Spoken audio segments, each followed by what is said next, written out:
Palestinians have been subjected to one of the longest and most sadistic genocides in history. And no, it didn't start in October 2023, and it didn't even start in 1948. No, Zionist immigrants began colonizing Palestine in 1882.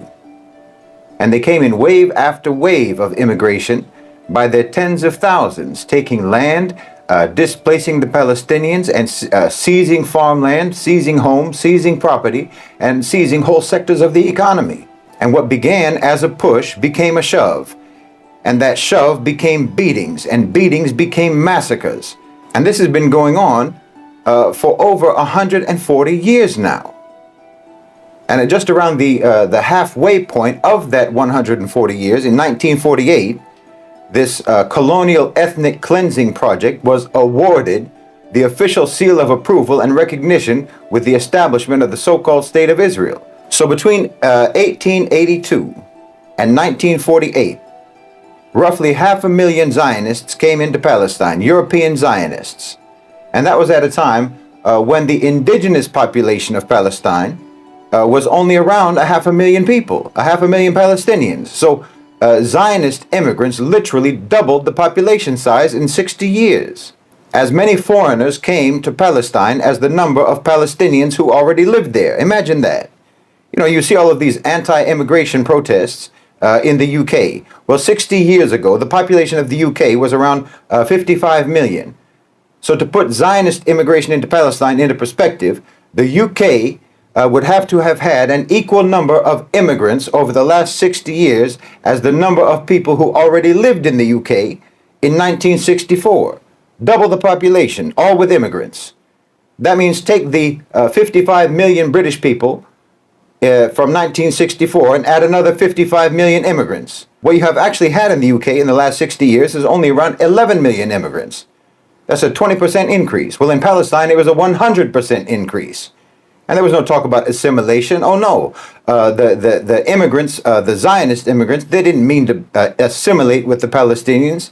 They didn't speak the language. They didn't work together. They didn't mix. They didn't integrate. They came to take over. They came to conquer Palestine. They didn't come to try to get along. You know, these anti-immigrant protesters in the UK are talking about how supposedly immigrants are taking our jobs. They're talking about how our culture is disappearing, our country is losing its identity, and so on. Well, imagine if your country got hit with a tidal wave of immigrants equal in number to the total number of citizens that you have. And that deluge of foreigners entering your country not only take your jobs, but take your homes, take your land, and they take your whole economy, and they completely shut you out.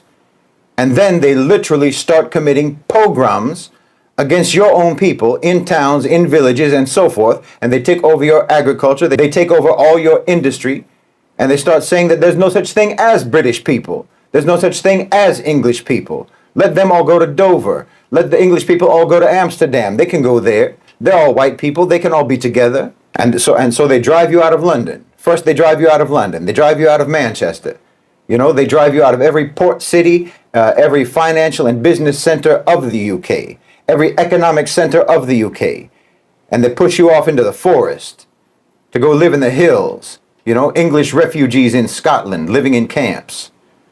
While you're mad about the little stream of immigrants that you have, and you raise hell over any time some individual immigrant commits a crime.